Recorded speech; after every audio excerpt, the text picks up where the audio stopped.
Vamos falar de algo muito importante para você, sua saúde. O cartão IOP oferece aos seus usuários acesso a diversos profissionais e serviços médicos do Estado. E o mais importante, com valores que cabem no seu bolso.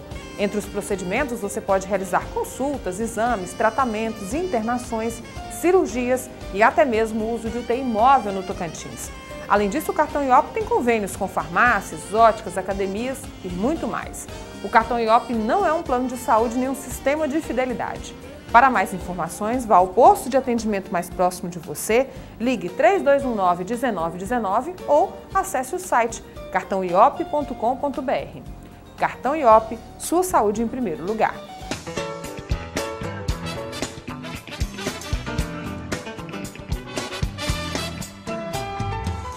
Estamos de volta. A gente sabe que o governo criou o programa, o Sebrae vem ajudando para que comece como micro, vire pequena empresa, microempresa, né? E assim por diante.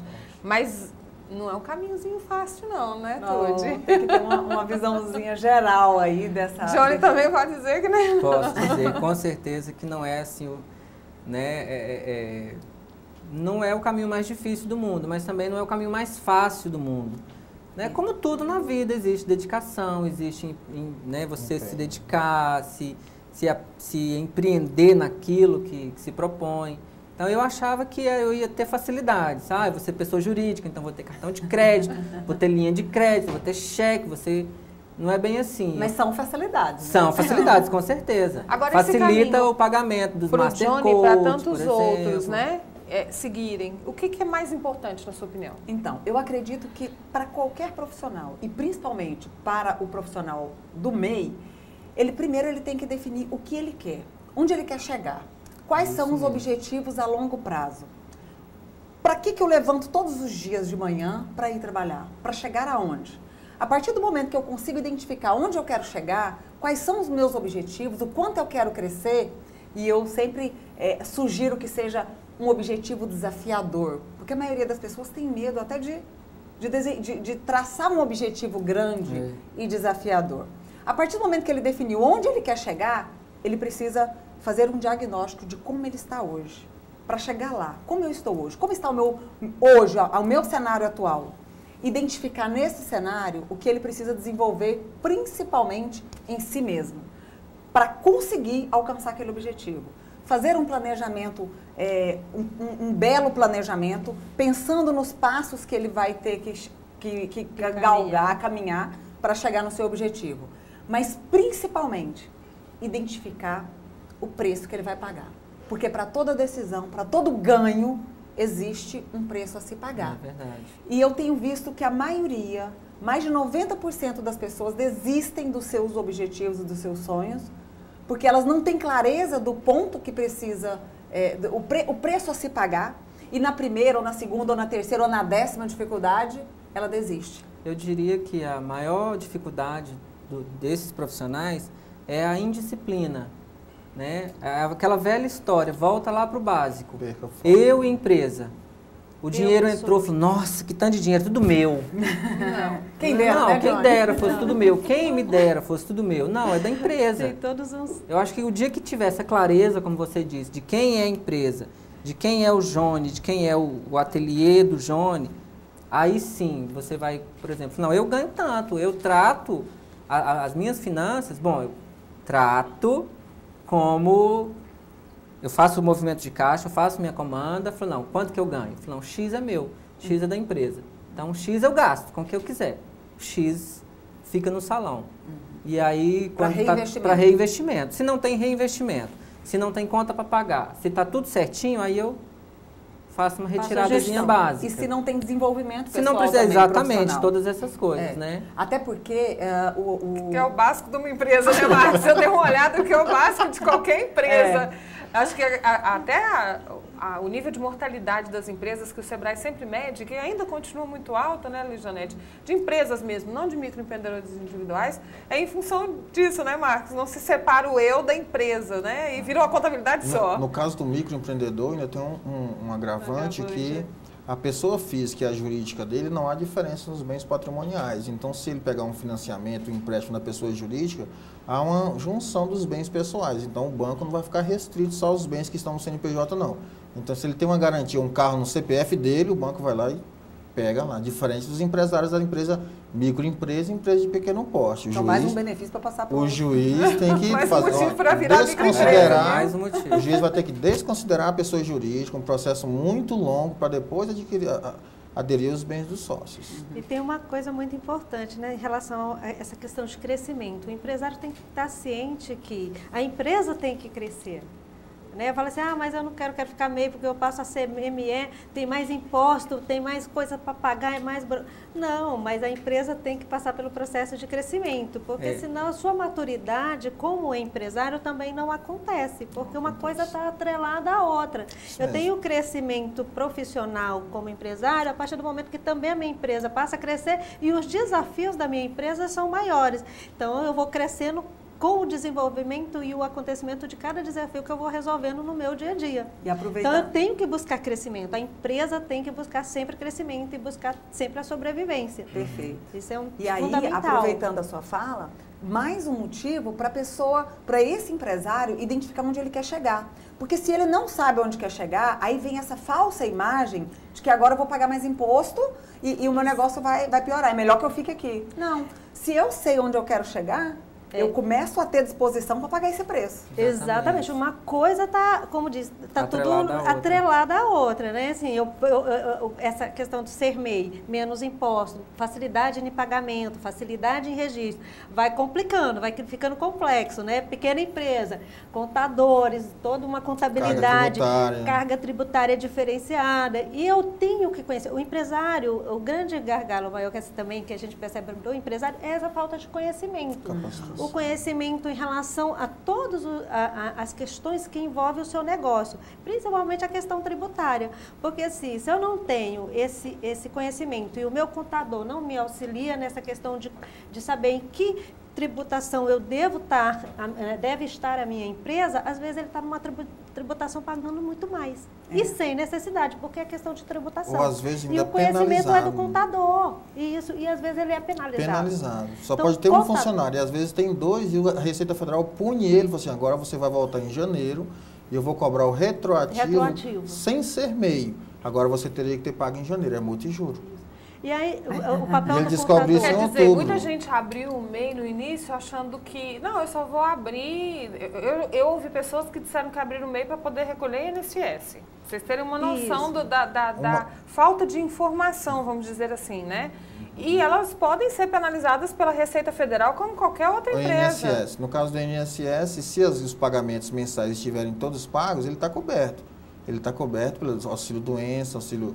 maternidade e tudo mais, mas alguns pensam, os benefícios previdenciários, alguns pensam que vai poder contribuir para a aposentadoria. Não, e aí já isso não funciona assim. Esse recolhimento do INSS para fazer para aposentadoria por recolhimento, né? Isso. E tem que ter uma complementação mais de 15% mensal. Então não é só pagar ali, não, agora eu vou aposentar por contribuição. Não, você não vai. Você paga muito pouco. Ou seja, é muita capacitação, é muito conhecimento. A capacitação, o conhecimento vai tornar essa jornada mais leve. A gente sabe que o conhecimento e a informação não vai tirar ele do ponto A e levar para o ponto B. Porque o que vai tirar ele de onde ele está para onde ele quer chegar é a ação. É usar aquela técnica, né? É a atitude. É a ação. Agora, o conhecimento e a informação facilita. É interessante, Tude, você dizendo isso, porque assim, quando a minha consultora chegou na minha empresa e disse, falou, olha, qual que é o seu faturamento? Eu falei, é X. Aí ela de cara assim, não, vamos dobrar, triplicar. E eu levei um susto. Eu falei, meu Deus, vai dar muito trabalho. Como assim dobrar? Eu vou ter que, nossa, eu vou trabalhar igual um você condenado. Você ainda não tinha separado a empresa do John. É mais ou menos isso. Porque não é você que decide isso, né? A empresa precisa crescer, né? E aí foi quando ela me explicou, por A mais B. Eu falei, não, nós vamos... colocar aqui em pequenos passos, né? Em pequenas ações. Colocar produto, fazer isso, fazer aquilo. E aí eu fui começando a vislumbrar algo maior, algo mais fácil de se chegar, sem ser aquela coisa, falar, eu ganho X hoje, amanhã eu vou ganhar XY. Assim, é ótimo, né? Mas assim, sabendo que a empresa sou eu, tudo ia depender de mim, tudo ia ter que sair de meu trabalho. Eu falei, não, vai trabalhar igual um camelo. Você está pertinho de virar uma microempresa, Johnny? Olha, ainda não é a minha aspiração, porque ainda estou amadurecendo bem essa ideia, porque estou amadurecendo, ainda não cheguei ainda nessa etapa. Eu acho que eu preciso crescer Objetivos desafiadores. Eu acho que eu preciso de uma consultoria mais, na verdade, mais assim, refinada, né, Tuti? Mas aí, assim, até foi bastante interessante você comentar isso, a questão do peso, de crescer, de triplicar o faturamento, significa triplicar o trabalho também. É exatamente aí. Quando a maioria das pessoas que querem crescer, às vezes elas se sabotam porque sabem que o trabalho vai triplicar. Mas aí o preço fica alto. Se você sabe onde você vai chegar, o que isso representa para você a longo prazo, esse preço que você vai pagar para nesse início se torna menor, se ele é diluído, se você sabe que todo dia, não, eu vou dar 3 passos por dia, então em 10 dias eu dei 30 passos, então eu não tenho que dar 30 passos no dia. E saber por quê. É devagar, é lento, e saber que cada passo representa algo. Uma pergunta básica, Johnny. Quer voltar a não ser microempreendedor individual? Se eu quero voltar a não ser, jamais, Deus me livre. Eu posso microempresário. Pra frente sim, pra trás não, de jeito nenhum. Uma questão importante que o Johnny fala nessa questão é que se você tem consciência e faz esse planejamento a curto e longo prazo, o processo de crescimento ele não é doído. Exato. Entendeu? Ele não é um peso a mais e uma dificuldade a mais. A grande dificuldade nossa, e não é só do microempreendedor individual, é brasileiro. O brasileiro não tem muito, e que está mudando, graças a Deus, essa questão do planejamento. Eu trabalhar tanto a curto prazo e a longo prazo. O meu planejamento é para uma ação imediata. Eu planejo aqui, aquele planejamento. Mas aquele trabalho que eu tenho, planejamento de curto prazo, onde eu vou trabalhar minhas ações e todas as áreas que eu quero desenvolver, isso vai ser algo natural, que é o que a gente tem trabalhado muito com os empresários, né? Olha, vamos trabalhar a questão da maturidade da gestão empresarial, e a gente tem um diagnóstico muito bom sobre isso, né? Que é o diagnóstico empresarial, onde você começa a trabalhar o desenvolvimento da liderança, ele como líder, como é que ele vai se desenvolver, o desenvolvimento dos outros áreas de conhecimento, por isso seja tão importante também maturidade. O auxílio de um contador ainda enquanto MEI, porque se ele descobre todas essas obrigações, tudo isso, ou o coach para planejamento, ele consegue, nesse primeiro momento, onde as obrigações são um pouco menores, a burocracia é um pouco menor, se organizar e saber tudo isso para poder avançar o próximo passo. Pegando a fala dela, eu acho interessante que eu vi uma pesquisa recentemente que fala que um trabalhador americano produz 4 vezes mais do que um trabalhador brasileiro. E uma das grandes diferenças entre um trabalhador brasileiro e um trabalhador americano é que um trabalhador americano, ele recebe em torno de 120 a 140 horas de treinamento por ano. E um brasileiro, a média é 30 horas. Aí cada um de vocês faz a sua média, né? Quantas horas você teve de treinamento esse ano e no ano que passou? Você investiu em você, porque na verdade é um investimento em você. Exato. Eu acho que o microempreendedor, ou qualquer empresário que queira crescer, hoje eu consigo perceber a diferença é o seguinte: eu fiz muito curso na área em que atuo, como cabeleireiro. Sempre fiz curso de colorimetria, de corte, de blá blá blá e blá blá blá. Mas na área da gestão e do desenvolvimento pessoal como empresário, acho que eu não fiz nenhum.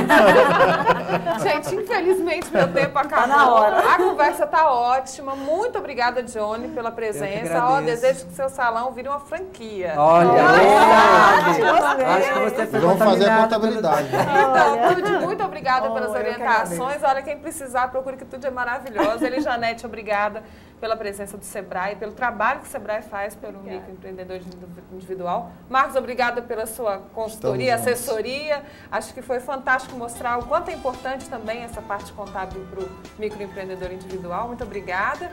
E a gente fica por aqui. Até semana que vem.